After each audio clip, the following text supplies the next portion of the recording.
We continue in Bolivia. A judicial hearing is on the way that will define in the next few hours whether the main defendants accused of the November 2019 coup d'etat will regain their freedom.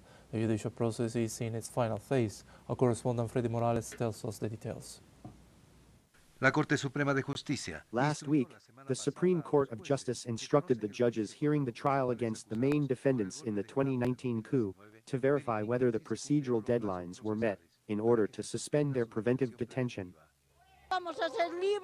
We are going to be free, and they have to go to jail for having imprisoned innocent people.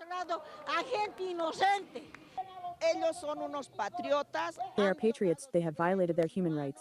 Corrupt judiciary. We will present the cessation in the next few hours, and tomorrow we will be at the hearing to request pure and simple liberty, disproving the procedural risks. La audiencia judicial continuará en las próximas horas. The judicial hearing will continue in the coming hours to determine whether Luis Fernando Camacho, governor of Santa Cruz, and Marco Pumari, former civic leader of Potosi, two of the promoters of the coup, will regain their freedom. The J report at the time has been very clear. It has reported that in 2019 there were massacres, torture, and serious human rights violations. The process known as COPE 1 is already in its sentencing phase. It is not possible with a circular that pretends to revise the deadlines to go back to the preparatory stage, which has already expired. In this order, what is denoted is an action that intends to benefit, a partial action that intends to benefit the main perpetrators of the coup of 2019.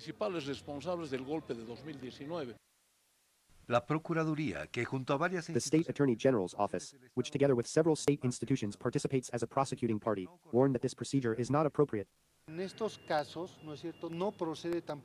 these cases, it is not appropriate to review the procedural deadlines,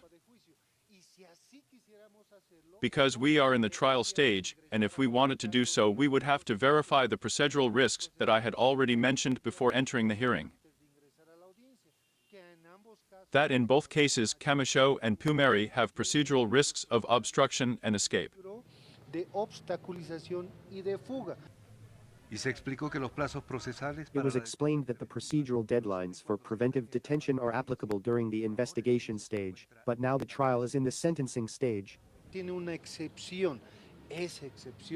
This has an exception, and it is essentially that these two elements do not apply because we are according to the law.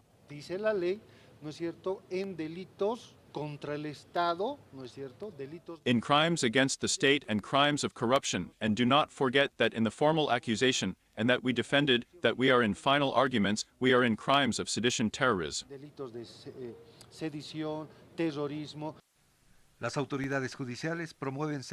Fernando Camacho, one of the defendants, revealed after the 2019 coup that his father, a businessman, arranged with the military and police to disavow the then President Evo Morales.